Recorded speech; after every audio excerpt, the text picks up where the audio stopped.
Draymond Green's stomp has whiff of bad boys era. The end of that era, the NBA could use a villain, or three. That's what the old heads want, right? And fans who love old heads. Draymond Green gave the NBA a bad guy. The NBA could use a villain, or three. That's what the old heads want, right? And the fans who love old heads? Draymond Green gave the league a bad guy Monday night in Sacramento. The problem is his team, the Golden State Warriors, aren't long for these playoffs, and what good is an antagonist off the stage? Green's ejection from Game 2 of the Warriors' first-round series with the Kings held the whiff of the bad boys' end when they lost to the Chicago Bulls in 1991. I don't recall any Piston stomping the chest of a fallen player, but the vibe of defiance felt similar, most memorably the Isaiah Thomas-led walk-off before the series-ending game finished. By that era's standards, Green's stomping of Kings center Domantas Sabonis wouldn't have led to an ejection, never mind a suspension. The NBA announced late Tuesday night Green will miss Game 3 Thursday. Kevin McHale famously clotheslined Kurt Rambis in Game 4 of the 1984 Finals and was called for a common foul. The Hall of Fame forward wasn't even trying for the ball and said years later that his only regret was that it hadn't been Magic Johnson or James Worthy he'd taken out of the air. More from Windsor, Isaiah Thomas defending legacy with a bad boy Pistons intensity. One tweet at a time. It just happened to be Kurt Rambis, he said. I was just like, no layups.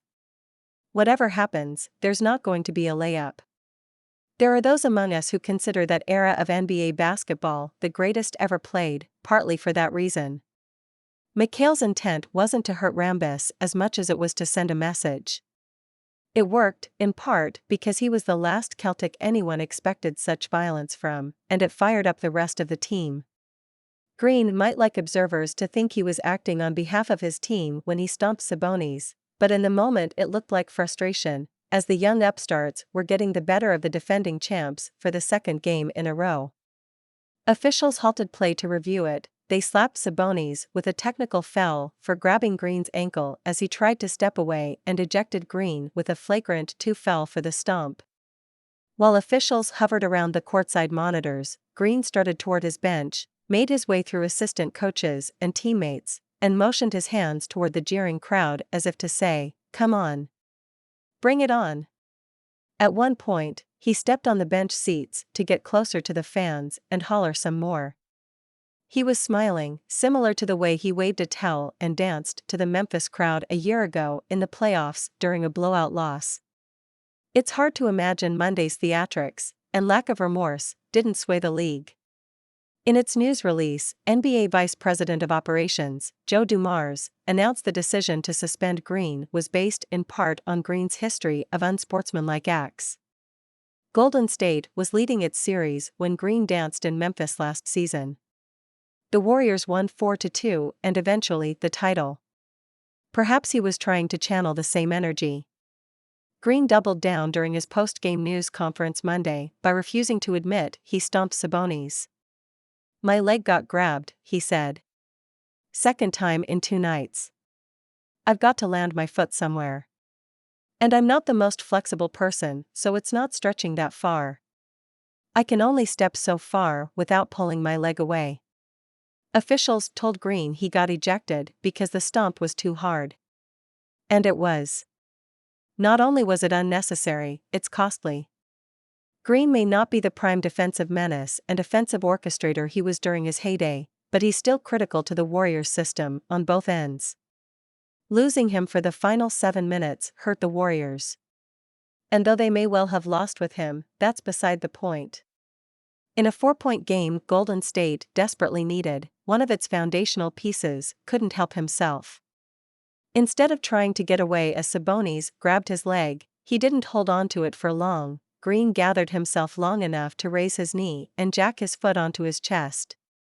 If he'd let Sabonis' dirty work go, his team would have had a free throw and the ball and his services and maybe a tied series. But then Green's been out of sorts all season, by his own admission, through his own fault. So, too, has his team. That's Green's doing as well, because he punched Jordan Poole in the face during practice in October. Green has always played with an edge, going back to his Michigan State basketball days. Yet that edge isn't all that's made him so devastating on the court. His brain is just as lethal. Few players of his era think the game the way he does. He sees things before they happen, and that ability to anticipate has helped unlock the greatest shooting backcourt in history as well as one of the more unique defensive forces the game's ever seen. He obviously benefits playing alongside Stephen Curry and Klay Thompson. And their greatness gives cover to those who would diminish his importance to the team and to the game. That has always added to the chip on his shoulder. This season, though, it's gotten the best of him, and while the stakes aren't quite as high as they were during past mental mishaps, most memorably when he swung toward LeBron James' groin during Game 4 of the 2016 NBA Finals and got suspended the following game, his loss of control submarined the regular season and may have done the same for the postseason. As for him egging on the crowd after the stomp, "I was just having fun," he said. "It was a fun game, fun atmosphere. No first-round atmosphere has been better, in fact, than the one Sacramento and Golden State created the first two games. So, sure, soak it up. But this isn't 1984, no matter how much some part of NBA fandom wishes it were. Players are expected to hold the darkest of their competitive impulses in check. You don't answer a slap with a punch. If someone grabs an ankle, do what is necessary to break loose and stumble on down the court." Green couldn't, which is hardly surprising, no matter that his team is desperately trying to hold on to the last days of its dynasty. He makes for a good villain, sure. And it's good television, no doubt. But Monday night's stomp wasn't the action of an all-timer going down valiantly. It was of a one-of-a-kind difference-maker unable to control the parts of his basketball soul that have always made him different, a story that's as old as time. Contact Sean Windsor, 313-222-6487 or Swindsor@freepress.com. Follow him on Twitter @SeanWindsor.